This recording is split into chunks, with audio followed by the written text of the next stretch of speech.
TRS కార్యకర్తలు కానీ కేసీఆర్ గారు సంతోషపడతారు. దాన్ని మేము స్వాగతిస్తాం అనే విషయాన్ని. దాంతో పాటు గవర్నర్ తీసుకోవాల్సిన విషయం ఏంటంటే, గడిచిన ప్రభుత్వం కేసీఆర్ గారు ఉద్యోగాలు ఇచ్చిండ్రు, మేము కూడా ఇస్తున్నాం చెప్తే బాగుంటది. కేసీఆర్ గారు ఏం చేయలేదు, నేనే చేసిన అనేది మాత్రం ఇది రాజకీయ ఆరోపణలు, తీసుకునే మాటలు, అవగాహన లేని మాటలు మాట్లాడితే బాగుంటుంది చెప్తాము. రైట్ రైట్ శివలాల్ గారు ఏమంటారు? అంటే పూర్తిగా గత ప్రభుత్వం కూడా ఇచ్చింది, ఇందాక అది కూడా చెప్పారు, ఇస్తూనే ఇక్కడ స్వాగతించాలి తప్ప మేము మాత్రం ఇచ్చామనేది కాదు కానీ చెప్తున్నటువంటి పరిస్థితి కనిపిస్తూ ఉంది. రాజశేఖర్ గారు పరిపాలనల అవగాహన లేదు అనడము రామ్మోహన్ గారి మాట.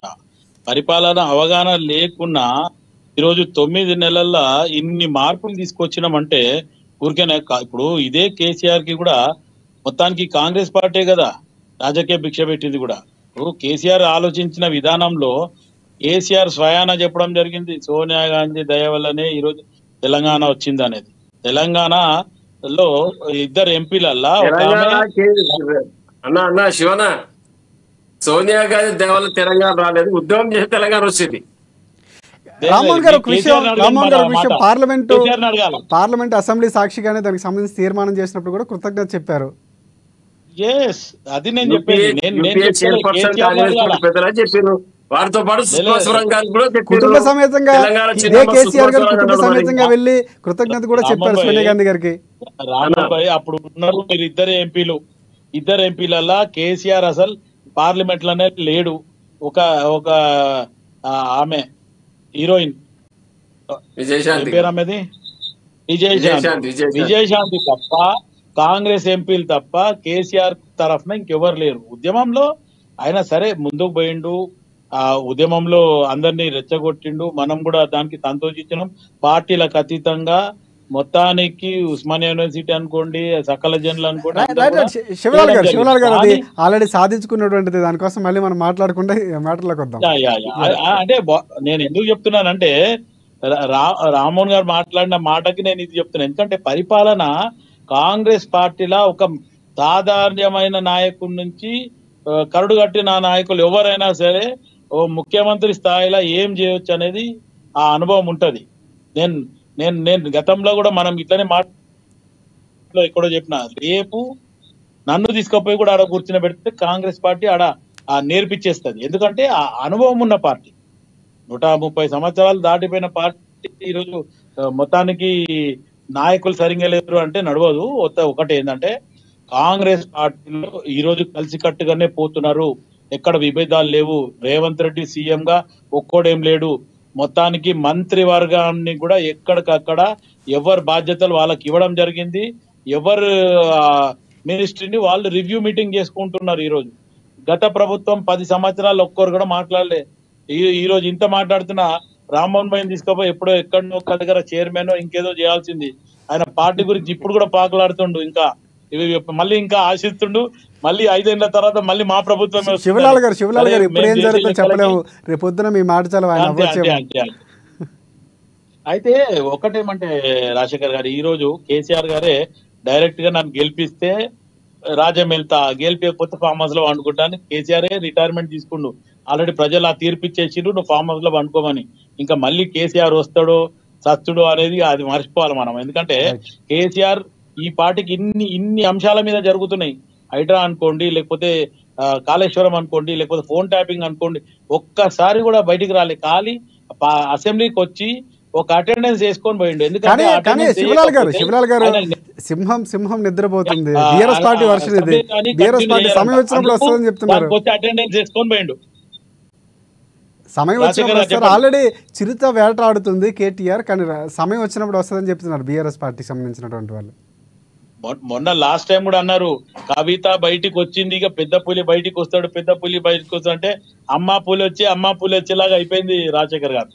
మొత్తానికి ఆ పులి రాలేదు, అమ్మ ఆడ ఏం కాలేదు. రైట్ అట్లా పరిస్థితి. రైట్ పాపిరెడ్డి గారు, ఎస్ ఇంకొకటి అంటే ఇప్పుడు ఒకటి రాజశేఖర్ గారు, ఇప్పుడు శివలాల్ రామ్మోహన్ ఎప్పుడు కూడా ఉప్పు పప్పు లెక్కనే ఉంటది, చిటపట్టే ఉంటదండి. పార్టీ సిద్ధాంతాన్ని ప్రకటించాలి, పోరాటం చేయాలి, తప్పదు. అయితే ఒక విషయం ఏంటంటే మీ ఇద్దరికి కూడా నేను చెప్పేది ఏంటంటే నేను ఒక విశ్లేషణ చెప్తానా. గత ప్రభుత్వం కూడా కొన్ని ఉద్యోగాలు ఇచ్చింది, ఇవ్వలేదని కాదు. నీ పోలీస్ రిక్రూట్మెంట్ జరిగింది, ఎన్జిఓస్ నాన్ టీచింగ్ రిక్రూట్మెంట్ జరిగింది, సింగరేణి రిక్రూట్మెంట్ జరిగింది. దానిలో కూడా ఆరోపణలు వచ్చినాయి. రిక్రూట్మెంట్ జరిగినాయి కాబట్టి ఆరోపణలు వచ్చినాయి, కాబట్టి రిక్రూట్మెంట్ జరగలేదని కాదు. కాకపోతే ఒక విషయంలో మాత్రం, ఇదే డిఎస్సి విషయంలో మాత్రం గత ప్రభుత్వం స్పందిగా స్పందించలేదు, అన్యాయం జరిగింది. ఎలక్షన్ టైంలో కాంగ్రెస్ వాళ్ళు దాన్ని ఒక ప్రత్యేకమైన అంశంగా తీసుకొని ప్రచారం చేసి మేము రాగానే మెగా డిఎస్ పెట్టమన్నారు, పెట్టినారు, ఉద్యోగాలు ఇస్తున్నారు. ఇది మంచి పరిణామం, ఇక్కడ వరకు ఓకే.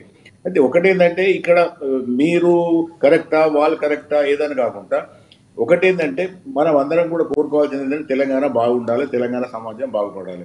ఉద్యోగాలు వస్తున్నాయి కాబట్టి మనం స్వాగతిస్తాం. ఎందుకంటే ఒక 11,000 ప్లస్ కుటుంబాలకు ఒక శాశ్వత ఏది ఉపాధి దొరుకుతుంది, సమాజంలో ఒక మార్పుగా మనం చూడాలి.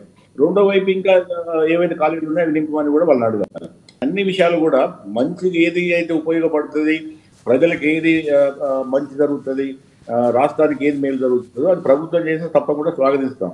ఒకవేళ ప్రభుత్వం అట్లా కాకుండా ఎక్కడన్నా తప్పిదాలు చేయడము, కావాలని ఏమన్నా ప్రజలు ఇబ్బంది పెడితే మాత్రం తప్పకుండా నిలదీయాల్సిన అవసరం కూడా ప్రతిపక్షాలకు ఉంటుంది, ప్రజలకు ఉంటుంది, మేధావులకు ఉంటుంది, మీడియాకు ఉంటుంది, అందరికి ఉంటుంది. కాబట్టి అవన్నీ కూడా మనం చేయాలి. అయితే ఇప్పుడు ఇవాళ మీరు తీసుకున్న అంశం మాత్రం నేను ఒప్పుకుంటాను. ఎందుకంటే గత 10 ఏళ్లలో డిఎస్సి పడలేదు అనేది ఒక పెద్ద ఒక అపవాద పేరు ప్రభుత్వమైంది. కాబట్టి ఈసారి మెగా డిఎస్సి ఇచ్చారు కాబట్టి ఒక మంచి పరిణామం. ఆ తర్వాత మిగతా అంశాలు కూడా చెప్పాలి. ఇంతకుముందు రామ్మోహన్ గారు అన్న ఒక మాట నేను కూడా ఒప్పుకుంటాను. ఎందుకంటే అంతకుముందు ఏం చేయలేదు, మేము వచ్చి 11,000 ఉద్యోగాలు ఇచ్చి అన్ని మేము చేసినామని కాంగ్రెస్ వాళ్ళు కూడా పెద్దగా దాన్ని అంత పెద్ద గొప్పగా చెప్పుకోవాల్సిన అవసరం లేదు. ఎందుకంటే వాళ్ళ వాగ్దానాన్ని ఇంప్లిమెంట్ చేస్తున్నారు, అమలు చేస్తున్నారు.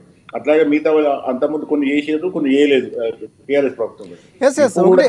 పాపిరెడ్డి గారు నిరంతర ప్రక్రియ అవుతూనే ఉంటుంది. ఇంకొక అంశం ప్రధానంగా అంటే 10 ఏళ్ల పాటు వేయకపోతే చాలామంది నిరుద్యోగులు దానికోసం ఆశగా ఎదురు చూస్తారు. ఏజ్ అయిపోయిన వాళ్ళు చాలామంది అలాంటి వరకు డిస్క్వాలిఫై అయినటువంటి సందర్భాలు కూడా మనం ఉంటాం. సో ఇదంతా ఒకటి అంశం. అయితే ప్రధానంగా విద్యార్థులకు సంబంధించి అంటే ప్రైవేటు పాఠశాలకు చూపిస్తున్నటువంటి మోజు తల్లిదండ్రులు కానీ లేకపోతే విద్యార్థులు కానీ ఇప్పుడు ఉన్నటువంటి సమాజంలో ప్రభుత్వ పాఠశాల వైపు చూపించట్లేదు అనేది మనకు ఎప్పటి నుంచో వస్తున్నటువంటి ఒక వాదన జరుగుతున్నటువంటిదే. సో దాని మీద ప్రత్యేకంగా దృష్టి పెట్టాల్సిన అవసరం ప్రభుత్వానికి ఉందంటారా?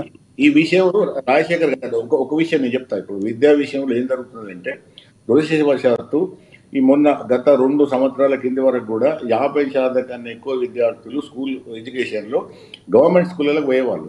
కానీ గత 2 సంవత్సరాల కింద నుంచి వెళ్ళి ఈ నిష్పత్తి కూడా మారింది. ఇప్పుడు మొత్తం విద్యార్థులలో అధిక శాతం ప్రైవేట్ స్కూల్కే పోతున్నారు, గవర్నమెంట్ స్కూల్లో తగ్గింది.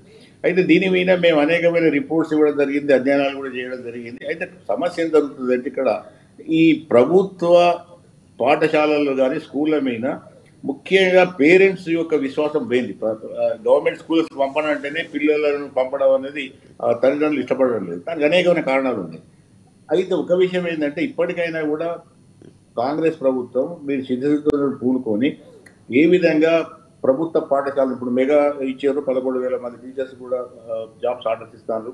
అయితే ఈ ప్రభుత్వ స్కూల్స్ కూడా ఏ విధంగా మళ్ళీ పూర్వవైపు రావాలి, ప్రభుత్వ స్కూళ్ళల్లో కూడా పెద్ద ఎత్తున విద్యార్థులు ఏ విధంగా రావాలి, అవసరమైతే ఇంగ్లీష్ మీడియం కూడా పెట్టడానికి కూడా సిద్ధమైన ఇంగ్లీష్ మీడియం కూడా పెడుతున్నారు.